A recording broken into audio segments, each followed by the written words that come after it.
I look at your vineyards, and I've been to vineyards around the world, and I've seen a few vineyards like this, but most of the picture postcard vineyards that we see from California or from Europe are very neat rows, and there's not a lot of activity besides the vines going on here. I see dandelions, I see clover, I see grass.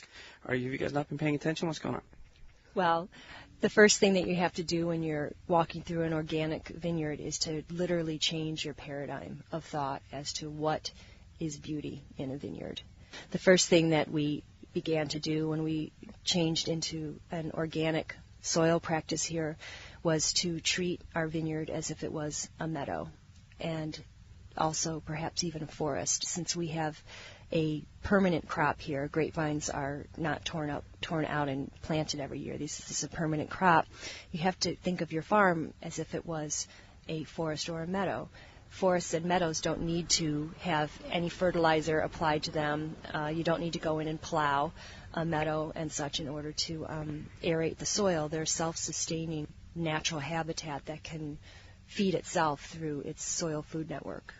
We have a monoculture of grapes growing here. And let's say, for instance, there's a disease that happens with the vines or an insect that comes in. If you just have a single crop that you're planting, the chances of that disease or pest being just running rampant is huge.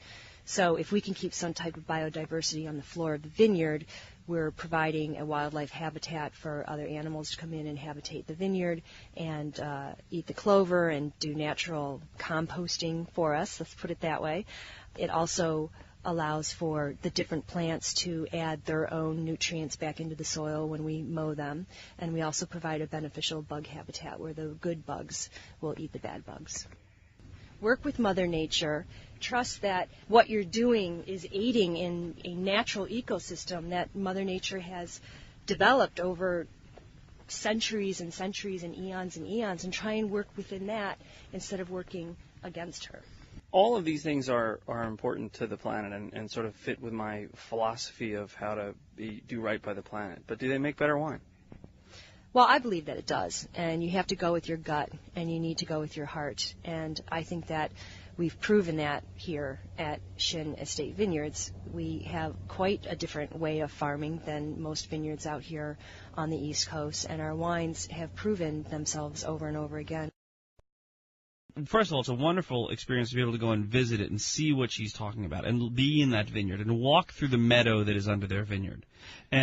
And secondly, talk to some people that are intelligent and insightful about it, and they're not pretentious about it or stuffy about it or overly intellectual about it. This is just what they do. I think it's unusual for them to, they've had full-page spreads in New York Magazine, but they're not out there advertising. We're on the radio talking about it. They're in the field doing it, and it's just a part of their lives. And a beautiful place, and I'm going to give them one little plug now.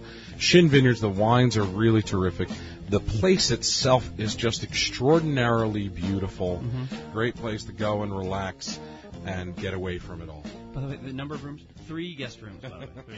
Anyway, I hope you've enjoyed the hour.